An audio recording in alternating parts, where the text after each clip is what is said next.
इथे आपण मका उकडून घेतली आहे. त्यामध्ये 1 चमचा कॉर्नफ्लॉवर, 1 चमचा मैदा, लाल तिखट, थोडीशी हळद, चवीनुसार मीठ, कोथिंबीर आणि अगदी थोडंसं पाणी टाकणार आहे. आपण हे मिक्स करून घेऊया. खूप पाणी नाही घालायचं, फक्त आपल्या मकाच्या दाण्यांना कॉर्नफ्लॉवर आणि मैदा लागला पाहिजेत. इथे आपले छान मिक्स करून झाले. आपलं तेल तापले.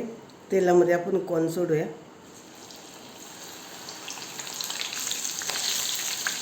छान तळून घ्यायचे तेलात आपल्याला क्रिस्पी होईपर्यंत.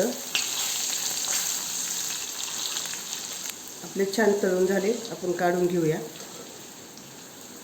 आपण इथं तळलेले कॉर्न घेतले, कडक झालेत एकदम. त्यामध्ये टमाटे टाकणारे, कांदा, त्यामध्ये थोडासा चाट मसाला, थोडीशी कोथिंबीर मिक्स करायचं. आपले इथे कॉर्न क्रिस्पी तयार झाले.